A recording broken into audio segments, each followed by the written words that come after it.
Okay, so audio. I'm going to record this one at speed because I think it's not too big a category, so it doesn't really require a huge amount of explanation. But let's take a quick look at our weapon entry, and we'll see that on the right side we have a keyword S40 pistol 44, and that S obviously stands for sound keyword, so we'll just get rid of that. And then go to our keywords section, make a new one, maybe put 40 after that, set it as a sound type, and then we have our keyword which we can then add to the weapon. This keyword will associate the correct sounds with the weapon.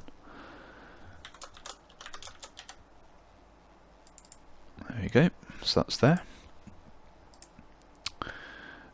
Some other stuff I did in the game files, I actually removed that mod which changes the 44 pistol sound, so that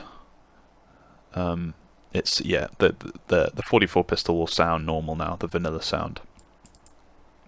What I have done is I've added these sounds. These are the sounds from the mod I was just using, and these sounds are some sounds generously supplied to me by my friend Laszlo.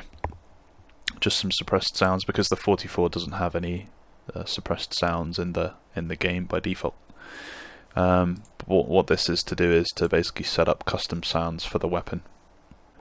So we're going to basically reference these sounds purely for our hunting revolver. These sounds will only be used by our hunting revolver. So let's open the audio section, and there's a few of these categories which you want to pay attention to, and the first one's the keyword mapping. So if I type 44, which is the keyword for our for the vanilla 44, we can see that there's two mappings, and the first one, well, the second in the list, but the one we want to pay attention to right now is the keyword mapping for the player. And these keywords are what determines which sounds actually play. So that the S10 player keyword is key here, because it causes these specific sounds to play for the player's version of the 44 pistol, whereas if an NPC or a non-player character was to use the 44 pistol, because there's no player keyword here, they'd be using this. So yeah, we have the ID, the primary descriptor, and a descriptor is essentially what sound is going to play. That's the category which we'll look at in a second, but a descriptor basically describes which sound or set of sounds will play for this. We have an exterior tail, which is the sound that happens after a sound occurs. Like if you hear a gunshot go off out in, say, a valley or something, you'd hear the echo of it. That's the tail, effectively. Or maybe not the echo, but the sound of the crack going off into the distance. And then we have a VATS descriptor, which is the sound that plays when you're in VATS and you hear the gunfire basically in slow motion. And then we have reverb classes. So yeah, there's a few different descriptors which we need to fill into here. So I'll keep this one open, and I'll make a new descriptor, and then we'll add our hunting revolver and our player. So yeah, just to take a quick look at the actual sound keywords, you can see there's all kinds of different sound keywords to choose from. From my limited understanding, I think it goes through the sound keywords in numerical order, so the lowest number first. It first checks whether it's the player or not, then whether it's silenced or not, whether it's 50 caliber, then automatic, and then actually gets to the weapon types which are available. So I think that's how it works, but yeah. Let's go with hunting revolver player as an ID. And then we can't set the primary descriptor right now, and we'll leave the rest blank because we haven't created it yet. So yeah, that's our hunting revolver player keyword mapping done. Let's take a look at the descriptors. Okay, so we have various descriptors here. We have ones for, I'm not entirely sure if these will actually play. Yeah, they won't play for now. Maybe because I don't have them extracted. But yeah, we have either standard type sounds, which, yeah, not playing, but they should preview. I think our sounds will probably preview. But we have standard and compound sounds. Now, standard sounds are just set up like this with certain files in here which determine the sounds, whereas compound sounds are actually collections of these standard sounds. So you see here we have pistol A file, layer C, layer D, 44 file, layer A and layer B, which are here, layer A and B are here, and they're obviously all contained within this compound sound. So you can sort of bring together multiple sounds and have different variations of the same firing sound. So what do we want to do? Player. So the keyword, the descriptor, is weapon pistol 44 fire player. So we want to create our descriptor. I'll duplicate and edit a new one, just so that we get all the different settings down here correct, or at least made for us, so we have something to refer to. Let's just go with hunting revolver fire player. And then here we actually set our path for our new sounds.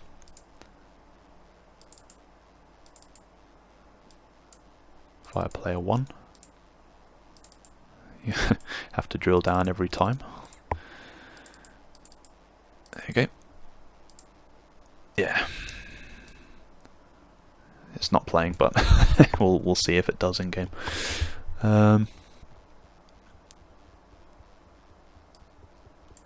Sound output set to attenuate over distance, but no position has been set. I might have actually disabled sounds in the creation kit with my ini file. I've just remembered. But you might be able to hit the play button here and be able to actually hear and preview these sounds, and then drag this slider to preview what they sound like at different distances. But for our purposes, this is fine, because we know our sounds will work fine with the exact same settings in all likelihood. Okay, so we have this. Let's go back and actually set this.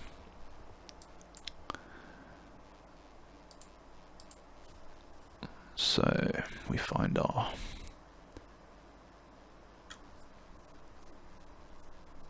yeah, it wasn't weapon pistol, it was just weapon H. So if we actually type WPNH, should give us, there we go, hunting revolver fire player.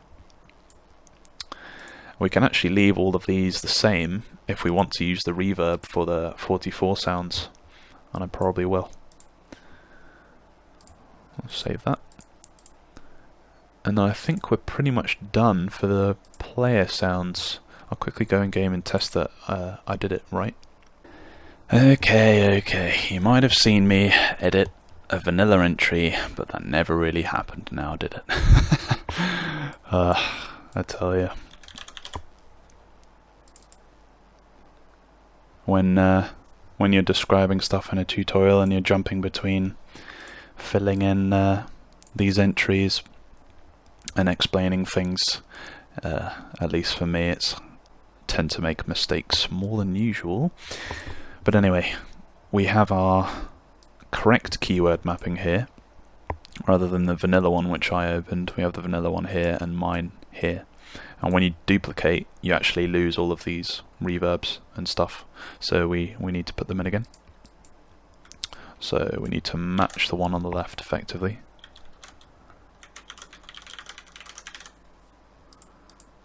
Large fire player.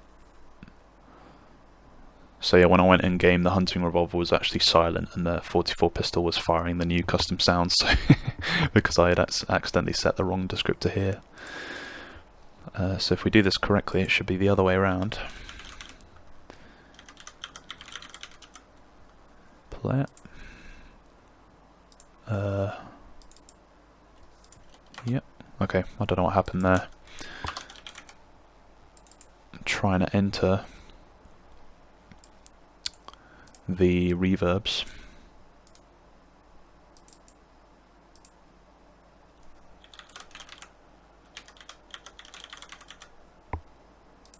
Okay, there we go. Weird. Weapon tail int pistol 40. And then we might as well copy this so that I can just quickly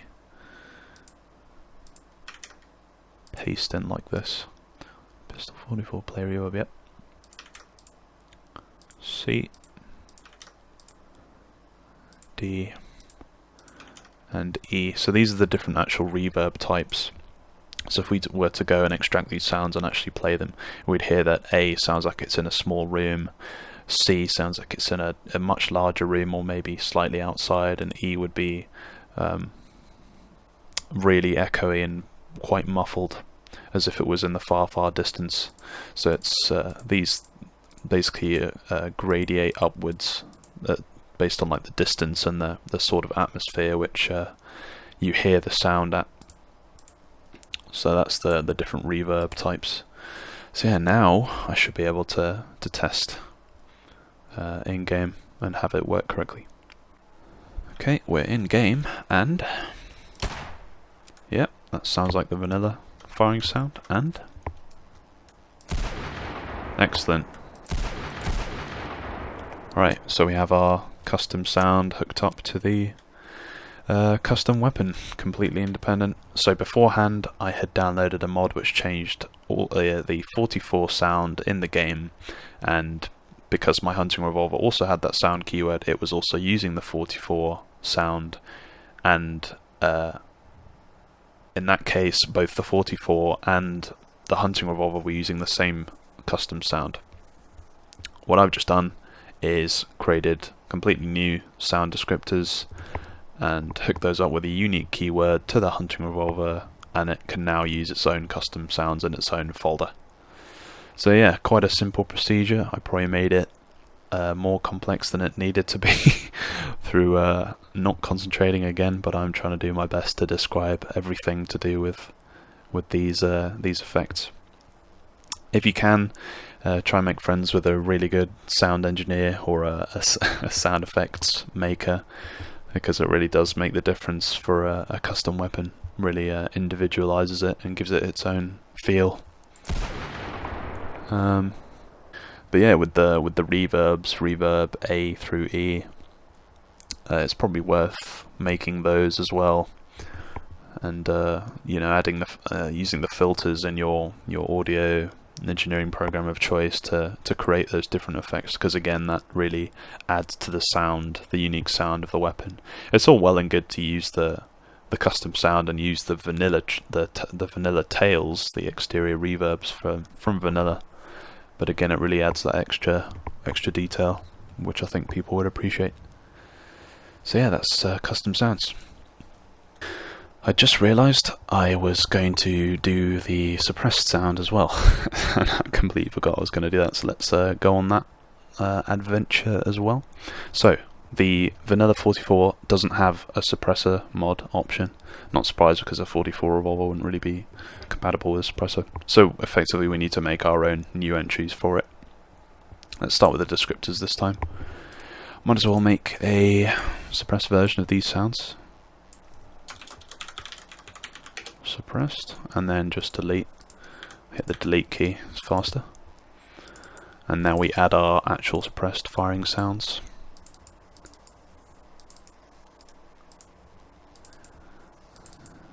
Yep. And yeah, I'll use these settings. I'll check these against vanilla suppressed descriptor sounds in the future, later on outside of the tutorial. Okay, so let's go to our keyword mapping. We can't actually duplicate. I don't think we can duplicate keyword mappings in general, but all we really need to do is copy these across again. So I'm going to name this suppressed, and then suppressed. We'll keep this as that for now, change it later to actually sound suppressed in VATs. Or maybe we could just copy this into here for now and see what that sounds like. Add our keywords, S10 player to start with, and S20, I think. Silenced. Should be suppressed, really. I don't think silencer is the correct terminology anymore. But that's semantics. There we go.